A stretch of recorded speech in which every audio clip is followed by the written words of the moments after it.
Stay tuned for tonight's adventure with the Fat Man.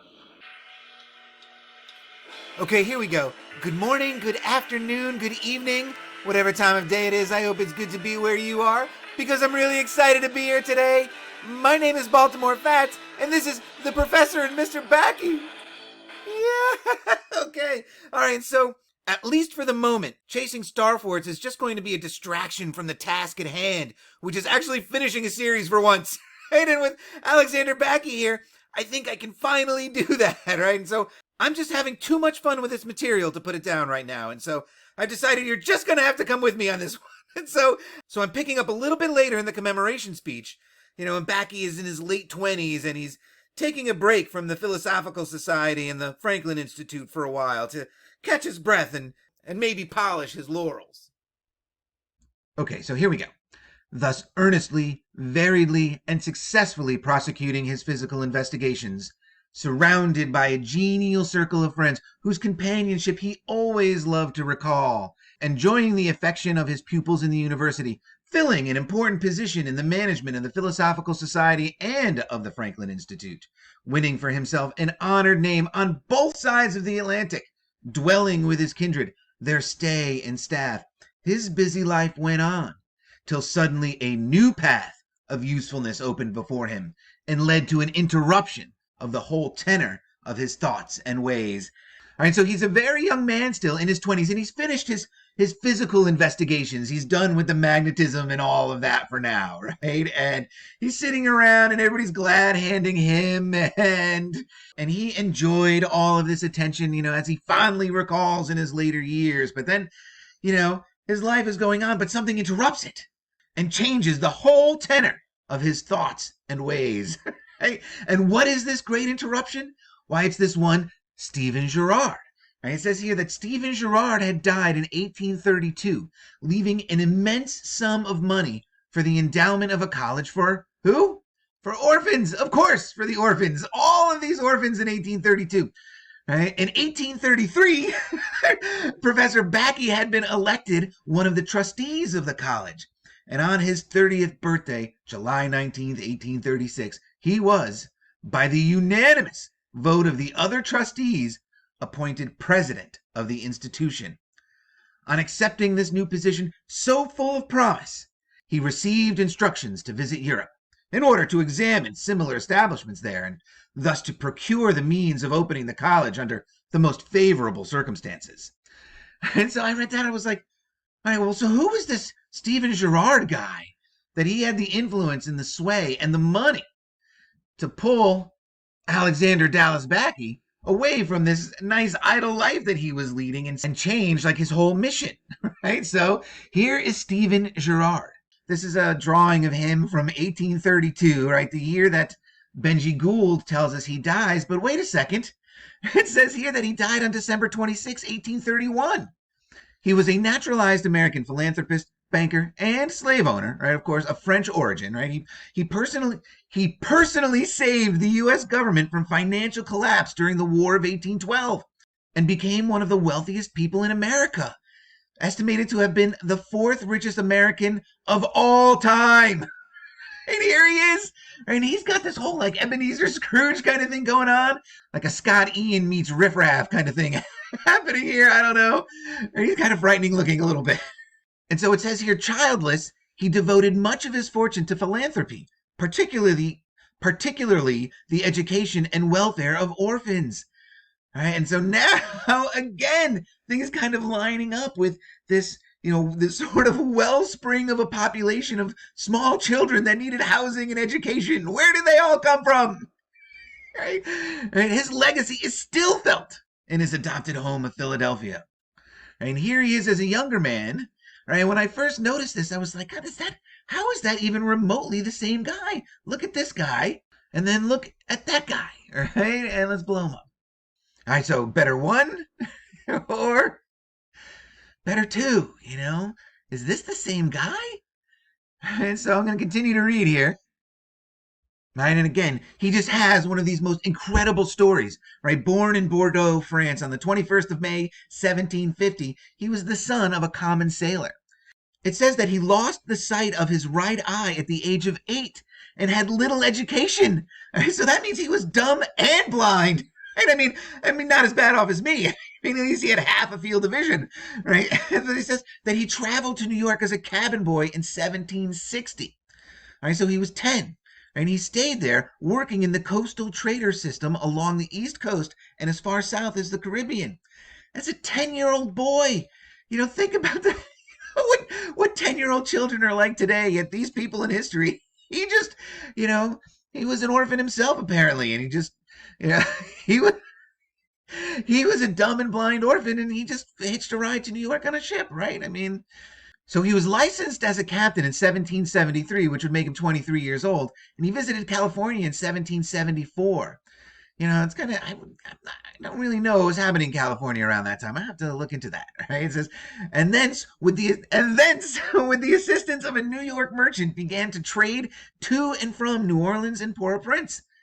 In May 1776, 26 years old, Girard sailed into the port of Philadelphia to avoid a group of Royal Navy warships and settled there, running a grocery and liquor store. So whatever he was doing, he needed to avoid that imperial entanglement. Right? And so he opens a grocery store and a liquor shop. And so by 1790, he had a fortune of $6,000 plus a small fleet of trading vessels. And so now $6,000 in 1790, I looked it up. It's like $200,000 today.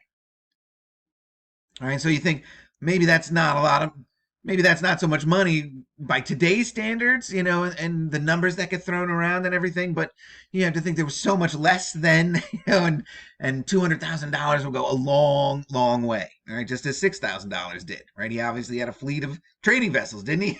And so in 1791, his merchantmen in the French colony of Saint Dominique were involved in salvaging goods owned by French planters during the Haitian Revolution. Right, so and it's with this that he kind of sets up his sort of shipping empire, right? And it's interesting. I was just looking into the shipping magnate family of the Rashleys earlier this morning, with the help of a friend, and so this is getting really crazy with the coincidences here. And so, all right, so he settles down with this Mary Loom, who is 9 years his junior. So in 1776, he's 26 years old. That would make her 17. All right, so kind of interesting there. All right, so she was the daughter of this John Loom, a shipbuilder, who died 3 months before the marriage. So now you have to imagine that, I don't know how big this Loom family was, but you have to imagine that Girard here is going to inherit a portion of this shipbuilding business. All right, and then by 1785, so 9 years later, so she would be about 25 years old, she began succumbing to sudden, erratic emotional outbursts. Mental instability and violent rages ensued, leading to a diagnosis of incurable mental instability. Though Girard was initially devastated, by 1787 he took a mistress. So obviously he couldn't have been that broken up about it, right? And then by 1790, he commits his wife to the Pennsylvania hospital as an incurable lunatic. Right? He provided her every luxury for comfort, and she gave birth to a girl whose sire is not entirely certain. Wait a minute. So there's a bastard child of this. So there's potentially this bastard child of Stephen Girard out there. All right, but unfortunately, the child died a few months later. Or did it? Could that child have been spirited away? Kind of slightly reminiscent of what was happening with Mervyn Touche in that crazy scenario. All right, Girard was immune to yellow fever. Right? He stayed, he became a hero in the city of Philadelphia during the 1793 yellow fever outbreak. And it's interesting that Wikipedia kind of just skips over whatever contribution he made to the Revolutionary War. I mean, he's just kind of creating his shipping empire. I mean, he's just hanging out in Philadelphia right at that time, and and thereafter, once the Union is ratified, he is, a merchant with a $6,000 fortune. All right, so I'm sure there's plenty to learn there with more digging. But he goes on to become this hero of the yellow fever era of Philadelphia. As he stays behind and he helps nurse the sick, and he creates hospitals and things like this, and he never becomes sick. He serves 2 tours of doing this. All right, immune to disease, Girard was. And then he creates the Girard Bank.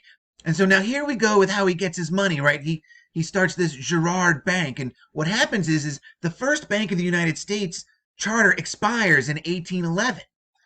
All right, and Girard buys all the assets. Right, it's all just hanging out there to be bought. Right, and and so what he's done here, because now there's no charter yet. There's no second Bank of the United States yet.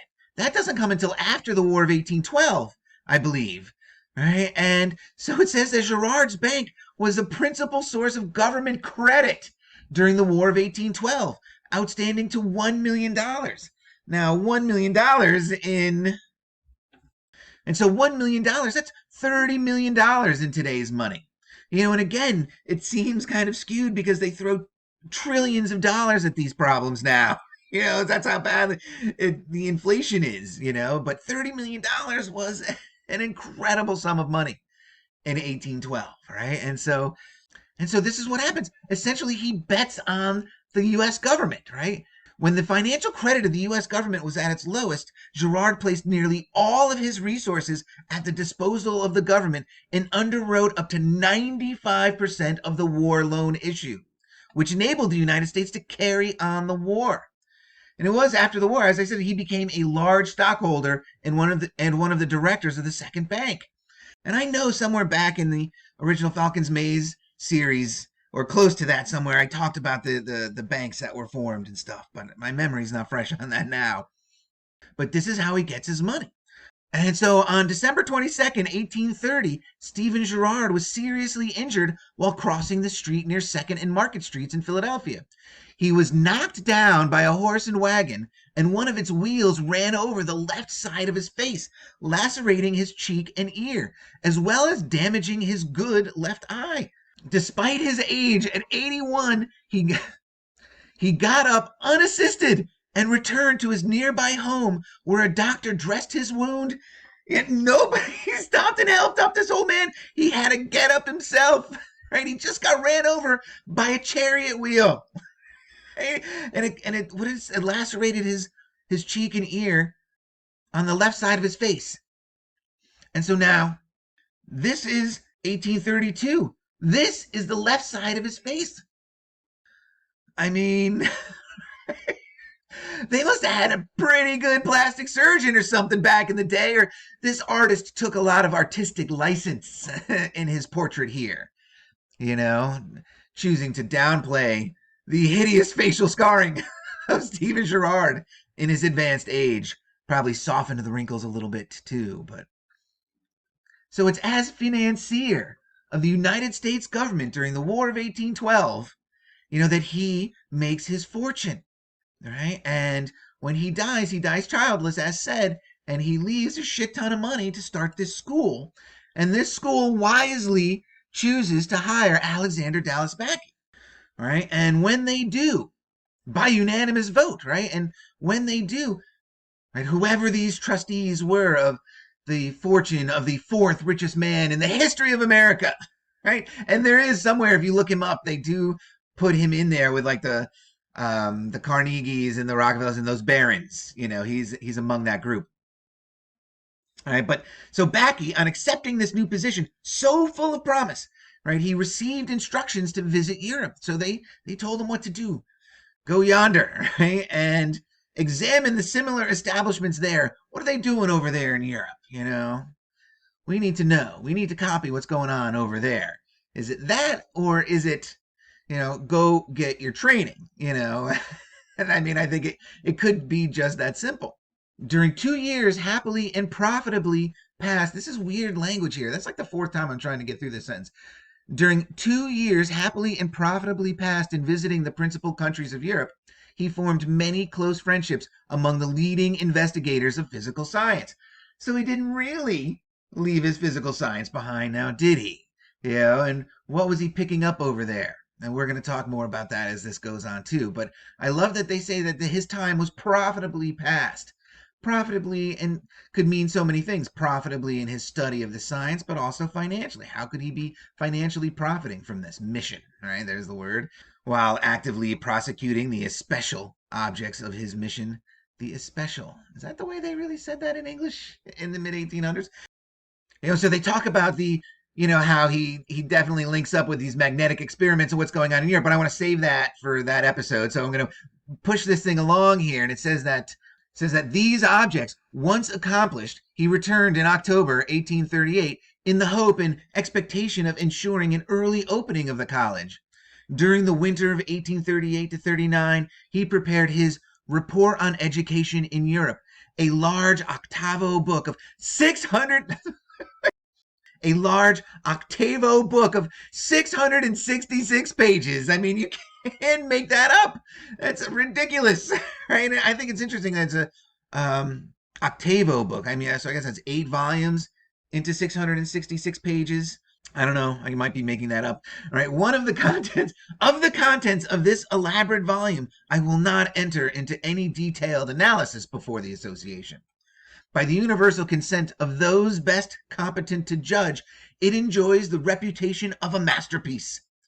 The fruits of an examination of about 280 schools, comprising examples of all the principal education institutions below the grade of universities in Great Britain, France, Switzerland, Holland, Italy, and several German states, are here systematically presented.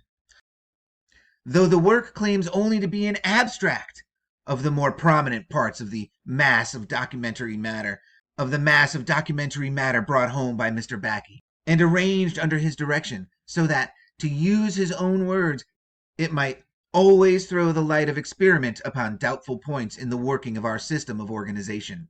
It may, in many cases, the documents descriptive of the schools give the actual results of the suggestions contained in the works on education. Right? So essentially, he's saying, yeah, this is what they do over there, and it works. That's the short of it. So there's this history of delays in opening of the Girard College, of the vast sums and almost interminable time expended on the construction of the building. And I bet if we look, they're going to say that the building was built in like 2 years. And of the various other difficulties, which seemed full of unhappy auguries, needs no repetition here. No effort was spared by Professor Bache to accelerate the opening of the institution. We have seen that he hastened home immediately on the completion of his labors in Europe, notwithstanding the cordial recommendation of the trustees that he should remain. It is almost needless to say that I am now not only ready, but anxious to render available as soon as possible in the organization of the Girard College the knowledge which has thus been acquired. A due execution of the instructions of the Scholastic Committee required not merely an examination of orphan houses and elementary schools, but of the various modes of education and grades of instruction. I must be allowed to say that in the course of attempting its execution, I have spared no personal exertion, and though I may regret it was not in abler hands, my conscience acquits me of having wasted any parts of the time and means so liberally placed at my disposal by my fellow citizens. So essentially just going over there to copy that European education system and introduce it to the great experiment here. And so a year passed by. Okay, so the short of it is, it's just too much to read. The short of it is that he comes back from Europe, after however long he was over there, or whatever this is, right, that, nothing's happening, right? So his job is kind of done, so he's getting bored, but he's continuing to get paid, and he decides that he's going to refuse the salary, and he's going to work for free as long as he can bring his book of education with him into the public schools of Philadelphia, establishing the high schools. Right? So now this is in the late 1830s, early 1840s. Right? And so essentially just really, and to me, this essentially really just lays it all out there that that's what his job was. It was his mission to go over to Europe and look at all these educational schools. And I'm sure when he was over there, he was with this guy, the Right Honorable 7th Earl of Shaftesbury, Ashley Cooper himself. Right? There's absolutely, these two men knew each other, conferred, because Ashley Cooper here, he was very much involved in educational reform in England just before this period, and like in the earlier 1830s and late 1820s. That's what he was doing. He was doing the madhouses and stuff like that. I know I covered him in the past. I still don't feel like I've done a good enough job. He's a very, very important player, I think, in this story. And so there'll always be more to come on him down the line. But essentially, what's being laid out here is that he introduces the European educational system, right? This sort of high school system into America in Philadelphia in the late 1830s. And so I really think that's it. That was his job, to introduce the European educational system, this high school system, to America through Philadelphia in the late 1830s. And so now I want to look at Girard College. What can we learn about Girard College? And so, as we know, Girard College is a elementary prep school, right? Founded at the behest of Stephen Girard's will after his death in 1831. And again, I see that. I go, how could there be a portrait of him in 1832? Why would Benjamin Gould, one of the smartest men in America, and I'm sure friend of Stephen Girard, how could he make that mistake in his commemoration speech of Alexander Bache? It just doesn't make sense, all right? And unbelievably, Girard College foots the bill for every student admitted to the tune of $63,000 per student. Who's paying for that? Wait a minute. All right, so now this is for every year that the student attends the school here, and it says that applicants must be at least 6 years old by the first day of first grade, demonstrate good social skills and the potential for scholastic achievement, and come from a single-parent, low-income family determined by HUD guidelines. So it's like an equal opportunity thing. And as much as that may be true, and I don't doubt that it is, in some way, shape, or form brought about by these equal opportunity programs that the government puts out there. But it also looks to me like a good way that you could go in and scoop up bastard offspring of bloodline people. They go and have a little diddle with the commoner, and there's a baby from that. Scoop them up right into the Girard School. I don't know.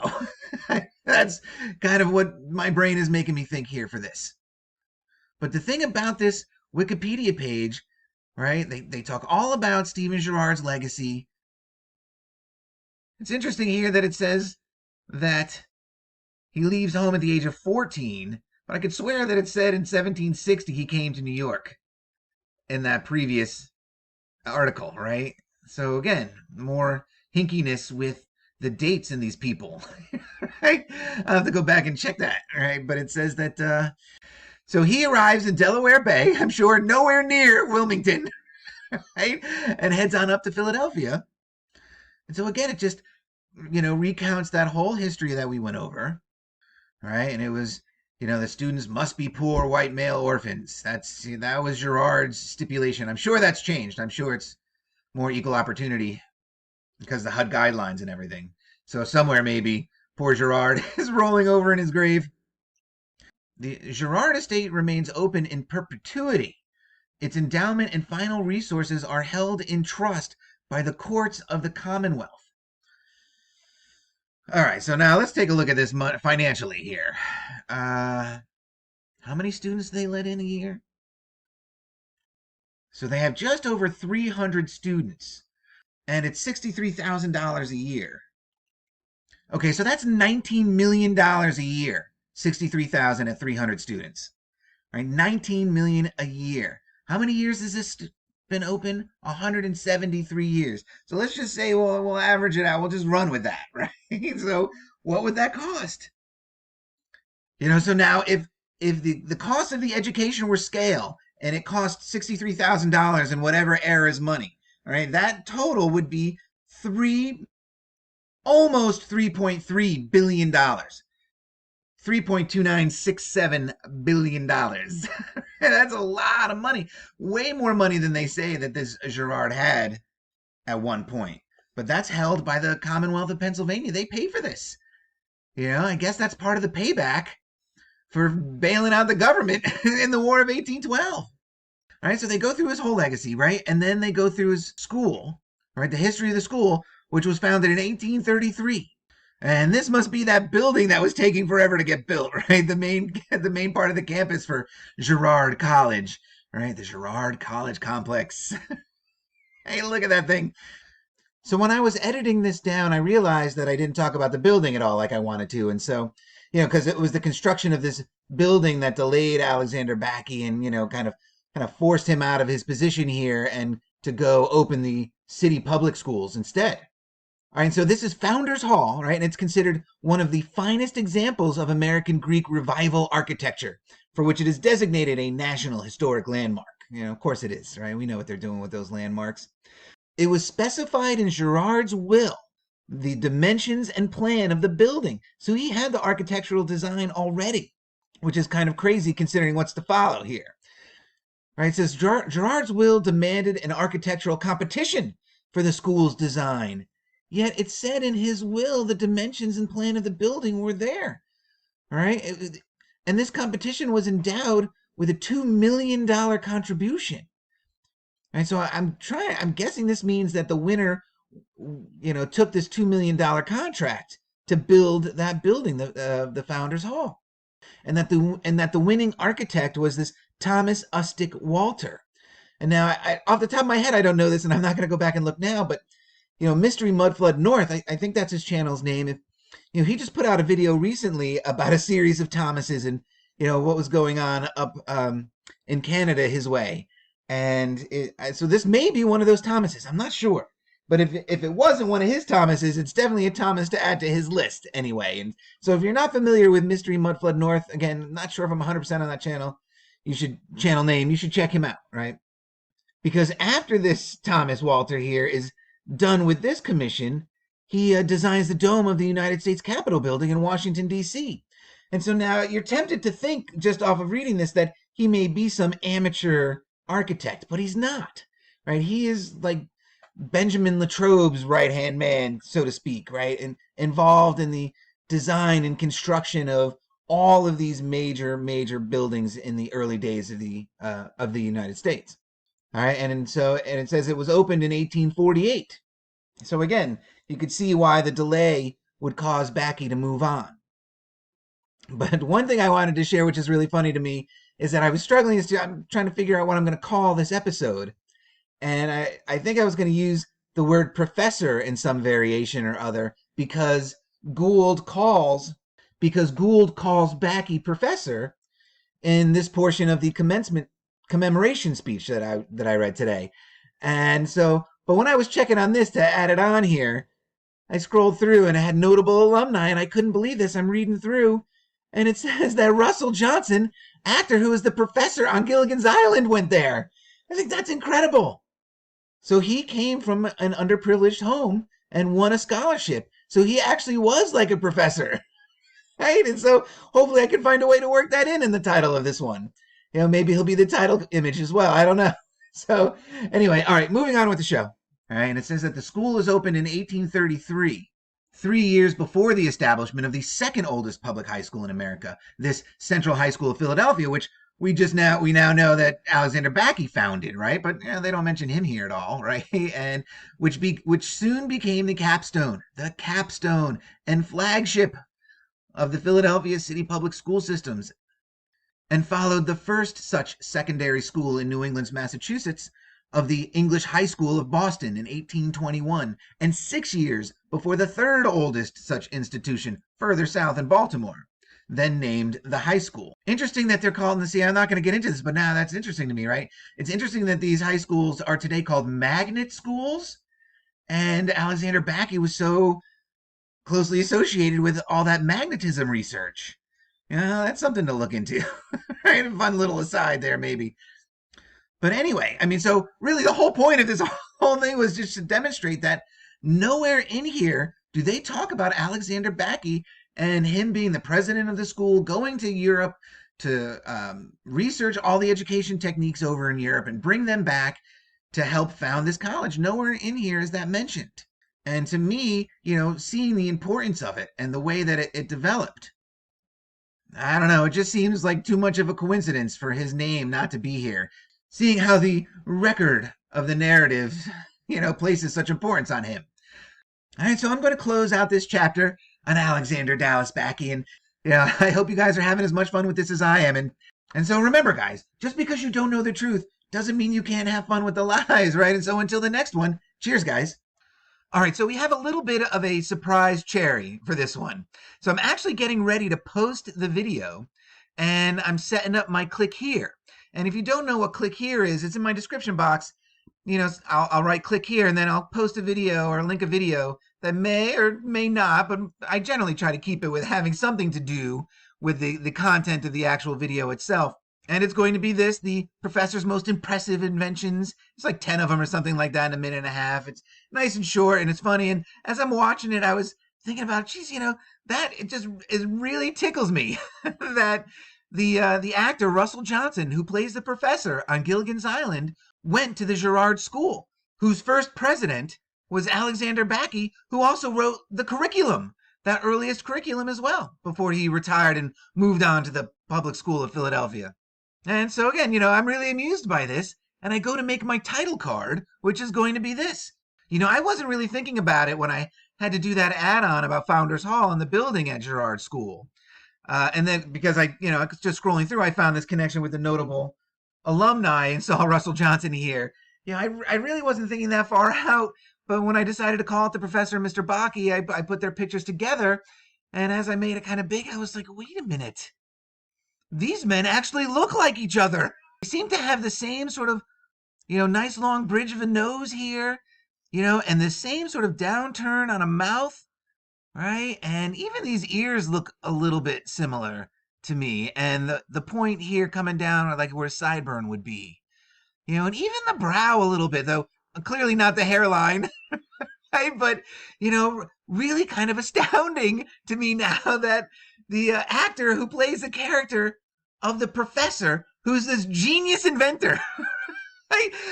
Who also went to Girard School and who came from, clearly, obviously, he would have come from maybe not being an orphan, but from an underprivileged situation, and seeing how much he kind of looks like Alexander Bache, I don't know. Again, apophenia running wild for this cherry, but just really kind of crazy and fun, and I thought I'd share that with you guys. All right, that's it.